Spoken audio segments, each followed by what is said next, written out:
Welcome everybody. Smokin Joe's garage. Smokin Joe in the mobile unit. Having a wonderful day. I gotta tell you a lot. I got a lot to tell you. Okay, number one, I just put the new wheels on my Corvette. They're beautiful. I'm going to show you when we get to cruises. I'm on my way to Ryan's. I haven't been there in a week, over a week. I don't know what's going on with my fat boy. I don't think much because he's drifting, and that's okay. You know, he's loving that car, just like I'm loving this one. But what else I've been doing? Nothing much. Then I met a nice friend. In fact, I met two friends. I gotta tell you two stories. First story is the bus boy, where we go for dinner at Fabio's. 16-year-old kid, the nicest kid, young kid. He's gonna buy a car. So he knows I know about cars, blah, blah, blah, blah, the Corvette. Anyway, he said, Joe, he says, would you help me? Would you look at a car I want to buy? So I said, well, you know, what's the deal? He explained he saw the car online. He wants it. He's got $11,000 that he saved up, money from his grandmother, whatever. Okay. So, you know what? He's a 16-year-old kid. I know he don't know shit about cars, but I know the feeling. I was 16 when I got my first car. But we were different generation back then. We were tough. Anyway, I went and looked at this car. I picked him up at his house, drove all the way to freak down to, I didn't even know where the hell it was, far. And we pull in the parking lot and the guy meets us there. Well, I took one look at the car. I heard it pull in. I was ready to go home. But, you know, I went through the motions. Number one, it was a 2006 Chrysler 4-door, I'm not sure what model, a nice looking big Chrysler 4-door. But it had a different motor. Somebody, I got 10 different stories, but I looked at it, somebody put a Hemi motor in there, a used one, with probably no idea how many miles, I don't know what the story was, but let me tell you, the motor was filthy, the way they wired it, the way, I looked with the flashlight, it was getting dark. Then I looked inside, the windows were so tinted you couldn't see in or out. But you know, it was like a gangbanger car. I said, no. It's a nice kid. No. So I said, well, let's think about it. Then I looked underneath. I gave it a good look once over. I said, son, right now we're going home. If we left it that he'd call him. I said, son, you don't want that car, don't go near that car. And I explained why I thought it was a piece of shit.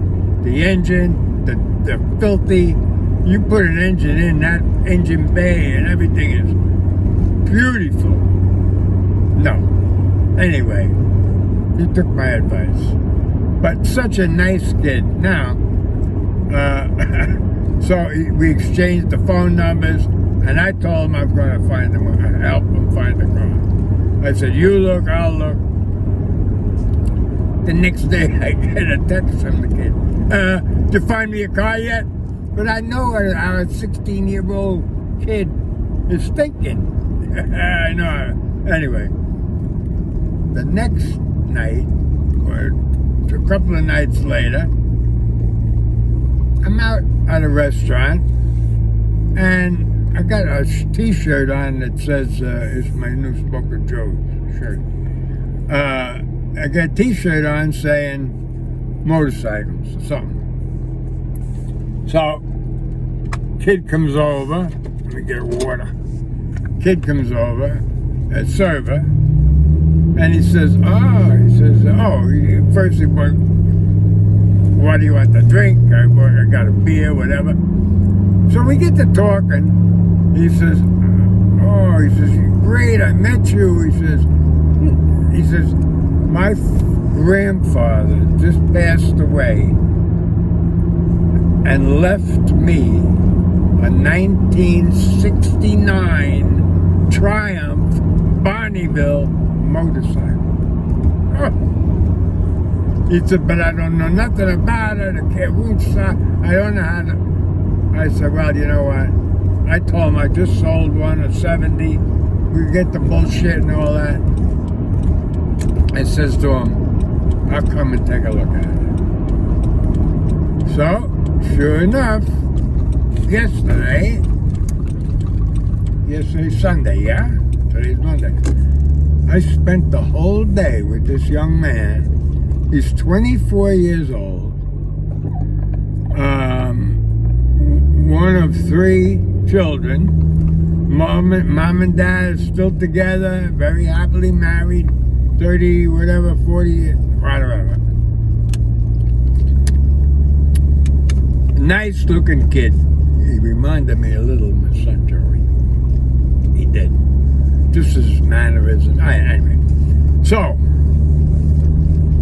I said, okay. So, again, with the text messages. You know what I told this kid? I said, you know, we got 2 pages of freaking text messages back and forth. I said, we could have solved that in a 3-minute phone call. I'll meet you here, bing, done. No. You got to text, then you got to go back, and you got to type. It's fucking crazy what this shit is. Anyway, bottom line is, we go to, I'm ahead of myself now. So I met him, I told him we'd get together, and sure enough, he texts me, bing, bing, bing, now we're together. So we made a date to meet at this restaurant and then go look at the Triumph. And that's what we did. So we had a beer at the restaurant because I didn't want to eat none there. I didn't like the place. And man, what the hell's going on here? Plates in the road. Anyhow,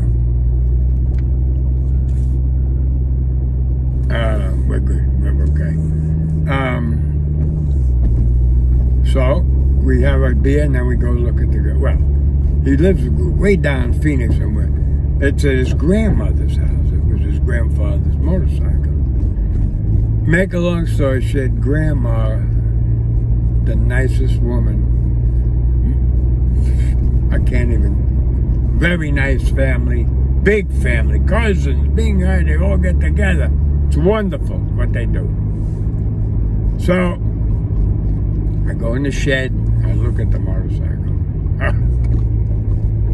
It's in bad shape. But, you know what?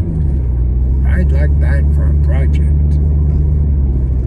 So, the way I left it is, he's going to get the motorcycle out of there, and his friends, it's in a shed in his grandma's backyard. So he's going to get it out of there, and then he's going to get it to my house. I don't know how I'm going to make room. I'll figure something out.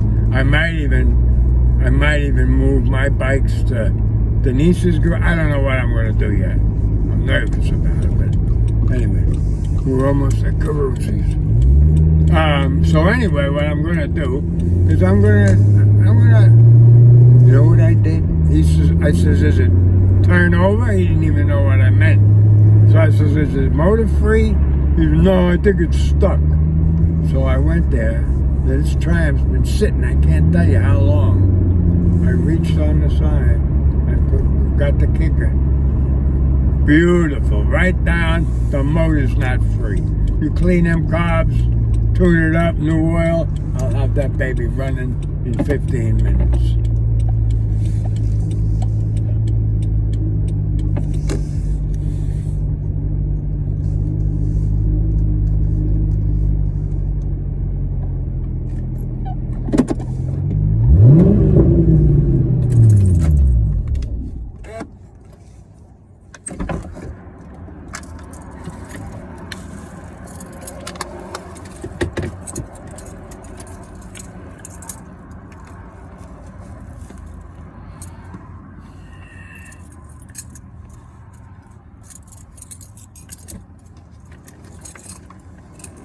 Fuck.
Mm.